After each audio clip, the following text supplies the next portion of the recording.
It's Luminostic, and today we're going to talk a little bit about Hermes Trismegistus and the Kybalion. Really fantastic hermetic book. This stuff all really ties in together with the basic gestalt of the plant medicine and the evolution of consciousness. The best tools that I've come across. The Kybalion definitely falls into that category. So do me a favor, take a second, hit the like button, subscribe. Hit the bell notification so you don't miss anything. And alright, so for those of you that are unfamiliar, hermetic magic, or the corpus hermeticum, there's a body of work basically that is officially hermetic from around the 3rd century. They think it claimed to be ancient. Scholars say it's probably not, but the term hermetic has come to apply to a certain set of ideas, a philosophical disposition, a way of looking at the world that does seem to trace back to Babylonia and Egypt and maybe Greece. There's a lot of different stories about the potential origin of this stuff, who Hermes may have actually been. In Egypt, he was also known as Thoth, the god of writing and music and magic. Of course, you'll notice I talk a lot about Lucifer in this channel, and you'll notice that there's correlations between the old Lucifer myth, which if you guys aren't familiar with the original Lucifer myth, most people aren't. I'll talk about that in another video, but I feel like I should kind of keep that separate. But these correlations are important, as we'll see as things kind of develop. So at any rate, Hermeticism is like occult practice. Of course, you know, when you refer to something as being hermetically sealed, that means that it's secret. A lot of the secret societies, Freemasonry, and others that are kind of related to that in the Western occult and mystery school tradition use a lot of what is considered to be hermetic knowledge and magic. And so I wanted to talk about a little bit about this book, the Kybalion. This is an 81-year-old copy, and the story of how I came to be in possession of this book. No one knows who wrote it.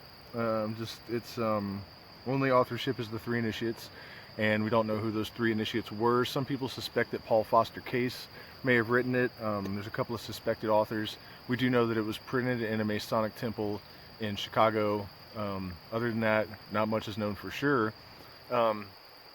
My particular history with the book, I'd been flipping through a suggested reading list that Aleister Crowley gave to his students, and I noticed the Kybalion, and for some reason I thought I should try to get my hands on that, and I said out loud to my girlfriend at the time, I should try to find a copy of that book.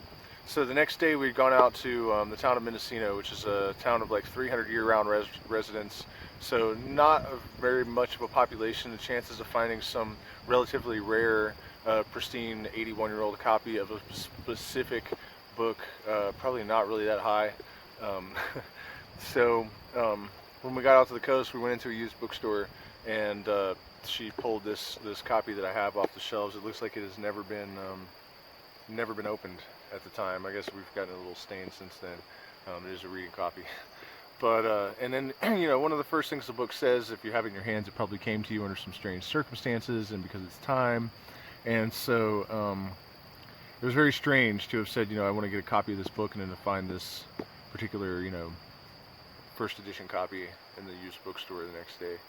Of course, it could always be a coincidence, but remember that one of the main themes in these teachings and these ideas is that our consciousness actually does generate reality within certain limitations, within certain parameters. So when a synchronicity like that occurs, my general practice is to treat it as if it is something significant. The universe is sending a message. Pay attention here. And so it got stranger. When we got to the hotel room, I thought, well, let's see what this book is about. And I'm not really sure what prompted me to do this, but I just kind of asked out loud, because I'd, you know, been kind of obsessing about the Lucifer myth, and I thought, well, what does Lucifer have to do with all this? And I said it out loud, and I flipped the book open, and I'm looking at the name Lucifer on the page, and I couldn't believe my eyes. You know, it was a really stunning moment. And later I did flip through, and it's the only time that name occurs through the book. It's not like it's peppered throughout. So probability of that, you know, I didn't ever figure it out exactly, but I'm sure it's pretty unlikely. And the sentence actually said, Lucifer and the other fallen angels have some reality to them, as any good occultist knows. I'll make a video in a few days that elaborates on that idea. But that was the experience. And so throughout the night, when we got stuck, this girl and I having all these deep metaphysical conversations, I would flip the book open, and every time it was exactly on subject, and I would sometimes be in the middle of a sentence and I could continue by flipping the book open and reading. And so the main focus is the 7 hermetic principles. So the basic idea that are presented in the book, I guess I should explain this. It's not like a religious thing. There's no dogma.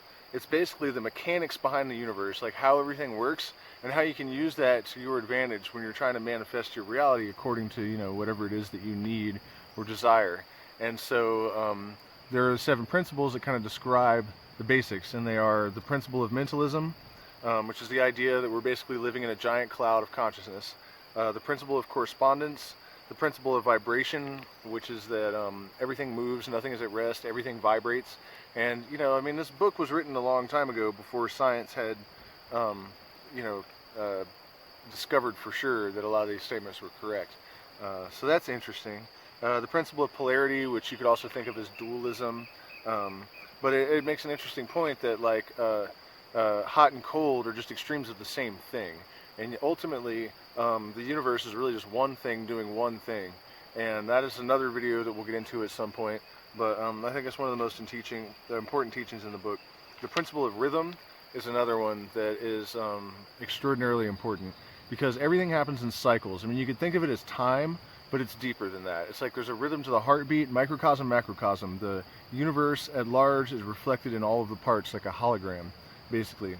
So there are things like heartbeats in the smaller systems, but there's also, if you pay attention, like things might happen in your life in 10-year cycles with a certain theme. Or people talk about Saturn returns every 10,000 days or 27 years. There are these bigger cycles within the little cycles, and so if you can learn the rhythms, you can anticipate the movements of the universe, and you can change your actions, or you can adapt accordingly, so that, you know, when karma comes back around, if you're not ready to deal with it, for example, you can sort of leap over it, and it's going to catch you eventually, but you can use this law of rhythm to sort of navigate these cycles.